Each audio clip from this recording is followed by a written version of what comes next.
नमस्कार, मैं हूं श्यामगिरी। आप देख रहे हैं हमारा चैनल मुद्दा भारत का यानी मुद्दा आपका।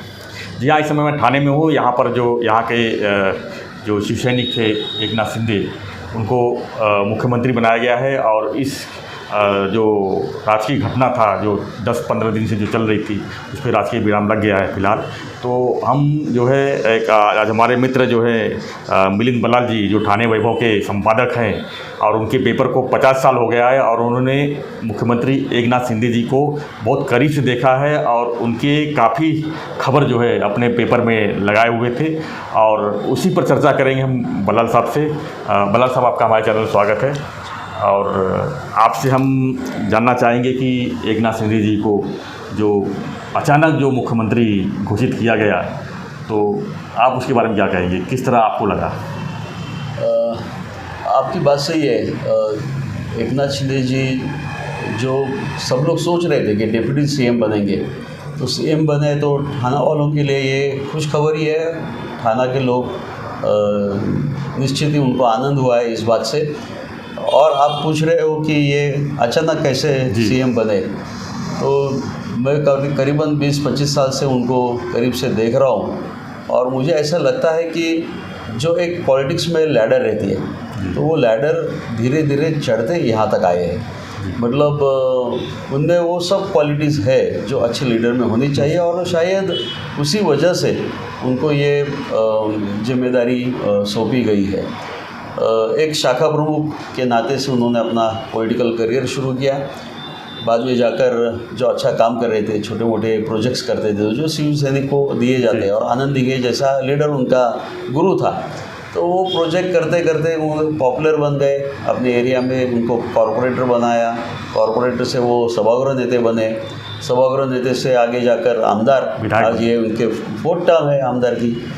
और फिर नगर विकास मंत्री थे, ये महाविकास आघाड़ी गवर्नमेंट, पालक मंत्री भी बने, पालक मंत्री ठाणा के हैं। तो ये जो ये जर्नी है उनकी, ये जर्नी अगर हम देखेंगे तो ये जर्नी में उन्होंने लोगों के साथ एक नाता जोड़ा, एक एक्सपीरियंस जमा किया, प्रशासन से कैसे बर्ताव करना चाहिए या प्रशासन कैसे चलती है, इससे वो अवगत हो गए। और मेरे ख्याल से ये सब अच्छी क्वालिटीज़ उनके पास होने थी, इसलिए वो चीफ मिनिस्टर बन गए। सो अचानक बने ये बात अलग, लेकिन जो बने हैं तो उनके पास क्वालिटीज़ है, ये तो अपने को बात माननी पड़ेगी। बल्लाल साहब, एक चीज़ और पूछूंगा कि जो उन्होंने डिसीजन लिया MVA से हट के, बगावत करके, जो भी शिवसेना से बगावत करके 35-40 विधायकों को तोड़ के जो एक ये 10 दिन का जो गेम खेला उन्होंने, वो कितना सही था? देखिए, जो रीज़न्स शिंदे साहब शुरू से देते आए हैं, वो उसमें एक बात उन्होंने क्लियर की कि वो शिवसेना के खिलाफ नहीं है, वो उद्धव ठाकरे जी के खिलाफ भी नहीं है। वो खुद को शिव सैनिक समझते हैं, आज समझते हैं और कल भी समझेंगे, ऐसा भी वो बोल रहे थे। उनकी एक ही डिमांड थी कि ये जो कांग्रेस और राष्ट्रवादी कांग्रेस के साथ जो गठबंधन हुआ है, वो उनको ऐसा लग रहा था कि अनैसर्गिक है। शिवसेना भाजपा को ही साथ में रहना चाहिए। और ये उनकी डिमांड थी कि मैं मिनिस्ट्री भी नहीं मांगूंगा, लेकिन आपको बीजेपी के साथ गठबंधन करना चाहिए। और ये एंगल से उन्होंने अपना जो भूमिका थी वो उनके हाई कमांड को समझाई, लेकिन वो मेरे ख्याल से उसको रिस्पांस मिला नहीं। और वो जो कहना चाहते थे वही मत से जितने भी आमदार थे जो उनके साथ आज है, और ऑलमोस्ट 2/3, मतलब 55 में से 40 उनके पास है, अगर वो बोल रहे हैं तो 2/3 ऑफ द पार्टी उनके पास है। तो अभी बात ऐसी चल रही है कि कौन सी पार्टी ओरिजिनल है, इनकी है या उद्धव जी की है। तो मेरे ख्याल से ये इतना आगे नहीं जाता था अगर कुछ सोच समझ के बातें होती थी। और जो उद्धव ठाकरे बोल रहे हैं बार बार कि इसके लिए गुवाहाटी जाने की ज़रूरत नहीं थी, या बम्बई में भी हम लोग बात कर सकते थे, लेकिन जो शिवसेना के लोग हैं उनका कहना ऐसा है कि ये नहीं, मुमकिन नहीं होता है, शिवसेना में ये ऐसा चलता ही नहीं है। शिवसेना में जो हाईकमांड बोलती है वही फाइनल होता है। तो एकनाथ शिंदे की बात मानते नहीं मानते ये बात अलग है। तो इसलिए ये आज मामला हो गया है कि शिवसेना की इतनी बुरी हालत 56 ईयर्स के बाद फर्स्ट टाइम हो रही है और मेरे ख्याल से इससे उनको अभी बाहर आना थोड़ा सा बहुत एक चैलेंजिंग ऐसा काम रहेगा। मतलब ये दौर जो मैं देख रहा हूँ जी। तो इसमें जो उद्धव साहब ने जो लास्ट स्पीच दिया उसमें उन्होंने बताया कि मैं फिर से सेना भवन जाके बैठूंगा और वहाँ से फिर से नया से सिलसिला ये शुरू हो जाएगा। तो मेरे ख्याल से वो अप्रोच भी ठीक है।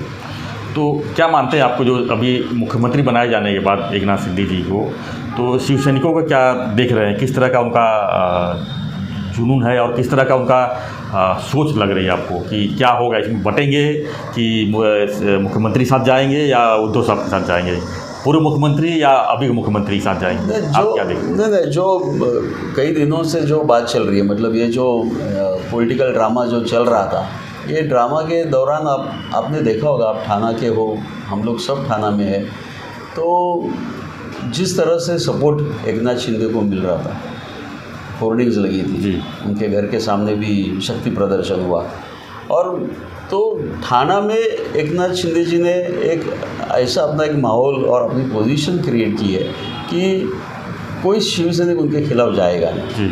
और अभी तो मुख्यमंत्री होने के बाद तो खुशियाँ ही खुशियाँ है, मतलब शिवसेना का जो जुनून आप जो बोलते हैं, उनकी कद पूरे महाराष्ट्र में बढ़ जाएगी, अब कद बढ़ेगी जी, कद बढ़ेगी। और मेरे ख्याल से थाना का भी सिटी की हम लोग अगर बात करेंगे तो थाना सिटी में भी उसका बहुत फ़ायदा हो सकता है और होना चाहिए जी। क्योंकि मेरा कहना ऐसा है कि थाना में एक प्रकार का अन्याय हमेशा होता हुआ आया है, क्योंकि एक बम्बई जैसा शहर आपके इतने करीब है तो उसकी जो छाव है तो वो अपने शहर पे रहेगी, और कोई भी पौधा छाव में ऊपर मतलब अच्छा उसकी ग्रोथ नहीं होती। तो मेरे ख्याल से छाव से निकालने का काम शायद एकनाथ शिंदे कर सकते। थाने शहर का विकास होगा, थाने शहर का विकास, और थाना में बहुत सारे प्रॉब्लम्स भी है, मतलब अर्बनाइजेशन जिस तरह से हो रहा है। और देखो आज थाना डिस्ट्रिक्ट में 24 कॉन्स्टिट्यूंसीज है, बाजू के पालघर में 6, इसका मतलब 288 में 30 कॉन्स्टिट्यूंसीज इसी इलाके में है। तो एक पावरफुल पॉलिटिकल बेल्ट थाना और पालघर में है, और उनकी जो सीएम का जो उनको जिम्मेदारी मिली है तो मेरे ख्याल से ये और पावरफुल हो सकती है। बिल्कुल बल्लभ साहब, विकास होगा। इसी से सट के दूसरी तरफ जाते हैं देवेंद्र फडणवीस की तरफ। जिस तरह से 106 विधायक और अपक्ष मिला के जिस तरह से उन्होंने पावर बना के रखा, जिस तरह से उनका सब कार्यशैली चल रहा था, गोवा को उन्होंने रिजल्ट दे दिया, राज्यसभा का चुनाव में अच्छा रिजल्ट दिया 100%, विधान परिषद में 100% रिजल्ट दिया, जिस तरह से उनको डाउन किया गया, उसको आप क्या मानते हैं? इसको कितना शॉकिंग मानते हैं आप कि एक मुख्यमंत्री को डिप्टी मुख्यमंत्री और नए मुख्यमंत्री को रिपोर्ट करने के एक तरह से कर दिया गया है, तो इसको कितना शॉकिंग मानते हैं? और इसको किस तरह थोड़ा सा पॉलिटिकल सर्कल्स में इसको मतलब सबको ही शॉकिंग लगा है, क्योंकि फडणवीस साहब आप जो बोल रहे हैं वो सही है कि वही सब 2-2.5 साल से, मतलब जिस दिन से वो उनका जो सुबह का शपथ विधि फ्लॉप हो गया था उस दिन से वो काम पे लगे थे, और विधान परिषद और राज्यसभा के इलेक्शन में उन्होंने वो बता दिया लोगों को कि भाई मैं हूँ और 100% रिजल्ट दिया। बीजेपी आ सकती है। तो मेरे ख्याल से इतने अच्छे सिग्नल्स आ रहे थे उनके लिए, और वो सब कोशिश उनकी थी। ये आज उनकी पार्टी भी मानती है। अब उनको डिप्टी सीएम क्यों बनाया ये उनकी पार्टी और उनके लीडर्स बिल्कुल वही बता सकते हैं, लेकिन मेरे ख्याल से जो आम आदमी है और ख़ास करके बीजेपी में जो एक बड़ा कैडर है, उनको ये बात जची नहीं है कि देवेंद्र फडणवीस को डिप्टी सीएम बनाना। वो एक तरफ से उनको ऐसा लग रहा है कि एक अन्याय उनके ऊपर हो गया है। पहले तो एक बात ऐसी उनकी चल रही थी कि एकनाथ शिंदे जी को बावजूद उनके पास कम एमएलए है, विधायक है, फिर भी वो उनको सीएम कर रहे हैं, तो एक त्याग मूर्ति बोलते हैं ना कि एक बड़ा त्याग कर रहे हैं। और ये सब किंग मेकर थे। और बात कैसी शुरू हुई थी कि बड़ा भाई कौन है, शिवसेना बीजेपी अलग क्यों हुए, इसी मुद्दे पर तो इसी मुद्दे पे हुई थी और गठबंधन टूटा, और फडणवीस साहब ने बड़े भाई होने के नाते छोटे भाई को ये सीएम दे दी वहाँ। नहीं, यही चीज़ उन्होंने 2019 में क्यों नहीं दिखाया? हाँ, ये दिखाना चाहिए था, नहीं जो किया। आज उन्होंने किया, 106 विधायक लेके डिप्टी सीएम में गए, वही चीज़ तो 2019 में भी कही जा रही थी ना। शिवसेना तो यही मांग रही थी कि हमको 2.5 साल मुख्यमंत्री दो। मेरे ख्याल से भारतीय जनता पक्ष वो गलती से या मेरे ख्याल से उस हादसे से बहुत कुछ सीखे हैं और आगे जाके वो अब देख रहे हैं पॉलिटिक्स को। तो अब क्या हुआ है कि शिवसेना को एक तो उनकी ताकत कम करनी, ये एक इनका बड़ा इंटेंशन है, क्योंकि मुंबई कॉरपोरेशन की इलेक्शंस जो है उसमें शिवसेना ताकत कहाँ कम हुई? तो शिवसेना को उन्होंने चीफ मिनिस्टर बना दिया। नहीं, चीफ मिनिस्टर, लेकिन एकनाथ शिंदे शिवसेना के है या शिवसेना के डिफेक्टेड है। अच्छा, तो उन्होंने शिवसेना को सबक सिखाया कि भाई आप जो बोल रहे थे कि एक बाला साहब ठाकरे की इच्छा थी, उनका एक स्वप्न था, एक सर्वसामान्य शिवसैनिक को हम सीएम बनाएंगे, तो आप नहीं बना सके, हमने बनाया। ये मैसेज दिया है। तो ये मैसेज दिया है शिवसैनिकों को। यहाँ तक तो ठीक है, लेकिन उनको डीसीएम बना दिया देवेंद्र फडणवीस को। वो बीजेपी का मामला है, उनका इंटरनल पार्टी मैटर है। अभी उसका जो विश्लेषण है वो अलग है। मेरे ख्याल से शायद एकनाथ शिंदे को सपोर्ट के लिए रहना चाहिए, क्योंकि ऑपोजिशन में बड़े बड़े लोग हैं, जयंत पाटिल है, अजित दादा पवार है, अच्छे अच्छे लीडर्स उनके हैं जो ग्रिल कर सकते हैं एकनाथ शिंदे जी को। तो कोई तो सपोर्ट के लिए चाहिए, इसलिए वो एक सपोर्ट तो मतलब बिना पद पे भी रह सकते, कर सकते बिना पद। इसलिए तो देवेंद्र फडणवीस का जो पहला रिएक्शन कल था, जब नड्डा साहब ने उनको बोला कि आपको डिप्टी सीएम बनना है, और फिर अमित शाह और मोदी जी का भी उनको वही सलाह दी, तो वो बोल रहे थे मुझे पक्ष प्रमुख बनो, प्रदेश अध्यक्ष बनो। तो मेरे ख्याल से प्रदेश अध्यक्ष बनना उनके लिए अच्छा था, क्योंकि आगे जाके बहुत सारी इलेक्शन कैप्टन बन सकते थे। तो ये क्यों उन्होंने किया, इसका अभी एक एक करके हम लोग को समझ जाएंगे। लेकिन ये बीजेपी की जो टेक्निक है पॉलिटिक्स की, तो वो बहुत कॉम्प्लिकेटेड है। मतलब कल मैं सोशल मीडिया में बहुत सारे जोक्स पढ़ रहा था, तो उसमें से एक जोक मुझे बहुत अच्छा लगा कि आनंद विश्वनाथ जो चेस में एक्सपर्ट है, चैम्पियन है, तो वो सबसे खेलेंगे लेकिन अमित शाह के साथ नहीं खेलेंगे, क्योंकि अमित शाह कैसे सोचता है ये उनको मालूम है। तो मेरे ख्याल से अमित शाह के दिमाग में और कुछ होगा जो आगे जाके अपने को समझ में आएगा। लेकिन फिलहाल हम लोग उसको ऐसे देख रहे हैं कि इनको डिग्रेड किया है या उनको इंसल्ट किया है या उनको पनिश किया है, ये लोगों को सोचने पर उन्होंने छोड़ दिया। लेकिन बीजेपी जिस तरह से काम करती है, मेरे ख्याल से ये समझने के लिए थोड़ा टाइम जाएगा। लेकिन ये सरप्राइज एलिमेंट इसमें था, सरप्राइज तो था ही, शॉकिंग भी था, बोल सकते हो।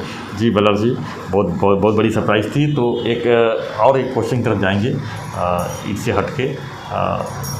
जब एकनाथ शिंदे जी मुख्यमंत्री नहीं थे, उसके पहले नगर विकास मंत्री थे, पालक मंत्री थे, तो ये थाने करों का बड़ी समस्या है, एक बहुत बड़ी समस्या है। जो जब थाने से बाहर जाते हैं तो उनको टोल देना पड़ता है, मुंबई जाते हैं तो। ये टोल वाले इशू पर उन्होंने राजीनामा लेके भी खीसे में रखा था, ऐसा कई बार उन्होंने बोल चुके हैं कि मैं रिजाइन लेटर लेके खीसे में रखा हूँ, कभी भी मैं रिजाइन दे दूँगा टोल नाके के इशू को लेकर। तो क्या लगता है कि अभी थाने कर जो है टोल मुक्ति पा पाएंगे इस मुख्यमंत्री बनने के बाद इनको? ये जो सवाल है ये मेरे ख्याल से बहुत सारे सवाल थाना में है, और जिनके ऊपर जितना लक्ष्य देना चाहिए पॉलिटिशियंस ने वो दिया नहीं। टोल एक डेफिनेटली उसमें से एक इम्पॉर्टेंट चीज़ है। टोल में मतलब मेरे सोच ऐसी है कि ये केवल पॉलिटिकल सब्जेक्ट नहीं है, इसमें एक बहुत बड़ा फाइनेंशियल ट्रांजैक्शन भी होता है, और गवर्नमेंट को बहुत सारी उसमें से इनकम मिलती है।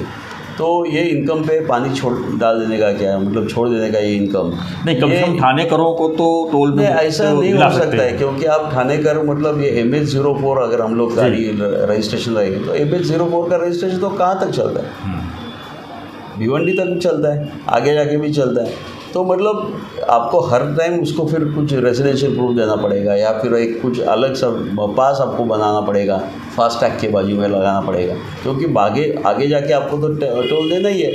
तो मेरे ख्याल से कुछ न कुछ एक राहत थाना के रहवासियों को मिलनी चाहिए। वैसे तो शिंदे साहब पीडब्ल्यूडी मिनिस्टर थे, ये डिपार्टमेंट उनके पास था, जी। तो वो कर सकते थे तभी भी। तो मेरे ख्याल से इसमें टेक्निकल इश्यूज बहुत सारी है, लेकिन अगर वो ऐसा कुछ कर सकते हैं तो चीफ मिनिस्टर ने ठाणे वासियों को एक बहुत बड़ी गिफ्ट दी, ऐसा हम लोग बोल सकते हैं। लेकिन मैं आपको मतलब टोल के अलावा इतने सारे प्रॉब्लम्स है, उसके तरफ मैं आपको ये करता हूँ कि एकनाथ शिंदे जी को उसके ऊपर ध्यान देना चाहिए कि पानी है, रास्ता पानी है, तुम्हारा अर्बनाइजेशन इतना बढ़ रहा है, जो डिमांड है, डिमांड सप्लाई का जो रेशो है, पानी का है, रस्तों का है या पब्लिक ट्रांसपोर्ट का है, बिजली का भी है। बिजली का है, तो मेरे ख्याल से इसमें सब में बहुत काम करने की ज़रूरत है। खास करके ठाणा एक इंडस्ट्रियल बेल्ट है, ठाणे बेलापुर, कल्याण डोंबिवली अंबरनाथ, या सब इंडस्ट्रीज़ थी, तो ये इंडस्ट्रीज़ बहुत सारी सीख हो गई है, बहुत सारी यहाँ से निकल गई है, तो मेरे ख्याल से उसको फिर से पुनर्जीवन जो बोलते हैं उसको देना चाहिए। तो इंडस्ट्री जैसा एक, क्योंकि वहाँ से इनकम भी आता है, रोज़गार भी मिलता है, तो मेरे ख्याल से ऐसे बहुत सारी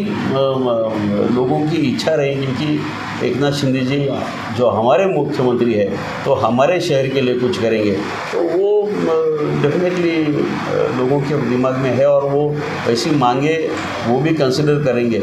और उसकी शुरुआत अगर आप बोलते हो तो मैं भी वही प्रार्थना करूंगा कि उसकी शुरुआत टोल से क्यों ना हो जाए। धन्यवाद मिलिंद जी, बहुत अच्छी बातें की एकनाथ शिंदे जी जुड़े हुए। तो आपको हमारा वीडियो कैसा लगा हमें ज़रूर कमेंट बॉक्स में लिखें, और वीडियो पसंद आए लाइक शेयर और सब्सक्राइब ज़रूर करें। धन्यवाद।